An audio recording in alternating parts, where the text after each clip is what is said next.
Hello everyone, என் பேர் ஸ்ரீனதா. நான் Montfort ஸ்கூலில் 10th ஸ்டாண்டர்ட் படிக்கிறேன். இந்த தாட்டி நாங்கள்லாம் தூரி ஹைல் திருச்சிங்கிற டாப்பிக்கில் நாங்கள் ஆர்ட் பண்ணியிருக்கோம். அதில் நான் கரிகால சோழன் கட்டிய கல்லணை அதை பற்றி பண்ணியிருக்கேன்.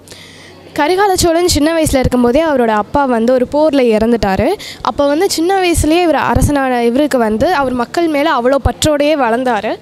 அவர் நாட்டு மக்களை எப்படியாச்சும் நல்லா பார்த்துக்கணும் அப்படிங்கிற மைண்ட் செட்லேருந்து தான் சின்ன வயசுலேருந்தே வளர்ந்தார். அப்போ அந்த காலத்தில் இலங்கையிலேருந்து தான் நிறைய தானியங்கள் அரிசி எல்லாம் இம்போர்ட் பண்ணிட்டு இருந்தாங்க. அப்போ இவர் என்ன நினச்சாருன்னா, ஏன் நம்ம மற்ற நாட்டிலேருந்து இந்த மாதிரி வாங்கணும், நம்மளே ப்ரொடியூஸ் பண்ணுவோம் அப்படின்னு நினச்சாரு. அதனால் இலங்கைக்கு சென்றார். அங்கே சோழ நாட்டை விரிவாக்குனார். அந்த இலங்கையையும் ஆக்கிரமித்து அதை சோழ நாட்டாக மாற்றினார்.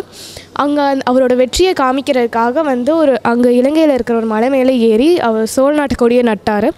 அதுக்கப்புறம் அங்கே இருக்கிற ஐடியாஸும் அங்கே இருக்கிற நிறைய தமிழர்களையும் சிங்களம் பேசுகிறவங்களையும் இங்கே திருச்சிக்கும் தஞ்சாவூருக்கும் கூட்டிகிட்டு அவங்கள இங்கே விவசாயம் பார்க்க வச்சார். இங்கே விவசாயம் பார்க்க தெரியும், ஆனால் தண்ணீர் தேவையில்லை அதுக்கு. அதனால் ஒரு டேம் பில்ட் பண்ணலான்னு நினச்சாரு. அப்படின்னா அவருக்கு டேம்னால் என்னன்னு கூட தெரியாது. ஆனால் தண்ணியை காவேரி தண்ணியை நிறுத்தி அதை மக்களுக்கு உபயோகப்படுத்துகிற மாதிரி மாற்றணும்னு நினச்சாரு. அப்போ அந்த காலத்துலேயே, அதாவது 2000 வருடங்களுக்கு முன்னாடியே இயற்கை பொருள்கள் வச்சு மட்டுமே ஒரு டேம் கட்டியிருக்காரு. இதுதான் உலகத்திலே ஃபர்ஸ்ட் மேட் நேச்சுரல் ரிசோர்ஸஸ் வச்சே பண்ண dam. And it is one of the world's oldest dam. என்னோடய அடுத்த பிக்சர் பார்த்திங்கன்னா வரையாடை பற்றி பண்ணியிருக்கேன். வரையாடு தமிழ்நாடோட ஸ்டேட் அனிமல்னு சொல்லுவாங்க. இது நீலகிரிஸ் மவுண்டன்லேயும் மூணார் மலைகள்லையும் நீங்கள் பார்க்கலாம். இது ரிசர்வ் ஃபாரஸ்ட்குள்ளே கண்டெயின் பண்ணியிருக்காங்க. இது ஒன் ஆஃப் த என்டேஞ்சர்ட் ஸ்பீஷீஸோட லிஸ்ட்டில் வருது.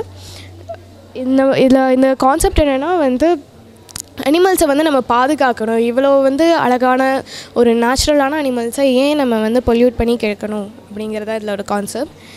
இதில் நான் ஃபுல்லாக நைஃப் பெயிண்டிங் பண்ணியிருக்கேன். எல்லாமே நான் அக்ரலிக் பெயிண்ட் வச்சு தான் பண்ணியிருக்கேன். ஆனால் இதில் நைஃப் பெயிண்டிங், அதாவது அக்ரலிக் வச்சே கொஞ்சம் நைஃப்பில் நம்ம எம்போஸ்டடாக காமிக்கிறது தான் இதோட ஒர்க்கே ஃபுல்லாக.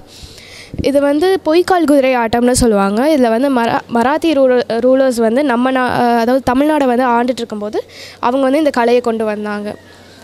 மீனாட்சி அம்மன் மதுரை மீனாட்சி அம்மன் கோவிலில் இந்த சிலையை நீங்கள் ஒரு தூணில் பார்க்கலாம். இந்த சிலை பாண்டிய நாட்டினர்களோட கலை. இது எவ்வளோ தான் பவர்ஃபுல்லாக இருந்தாலும் இதை எப்படி சாந்தமாக காமிச்சிருக்காங்கிறது தான் இதோட கான்செப்டே. இது எல்லாத்தையும் முடிக்க ஆல்மோஸ்ட் 2-3 மந்த்ஸ்க்கு மேலே எடுத்துக்கிட்டேன் கம்ப்ளீட்டாக. அண்ட் இது எல்லாமே பண்ணுறதுக்கு, அதுவும் 10th ஸ்டாண்டர்ட் படிக்கும்போது சப்போர்ட் பண்ண என்னோடய பேரண்ட்ஸ், ரிலேட்டிவ்ஸ், ஃப்ரெண்ட்ஸ் எல்லாத்துக்குமே தேங்க்ஸ் சொல்லிக்கிறேன். தேங்க்யூ.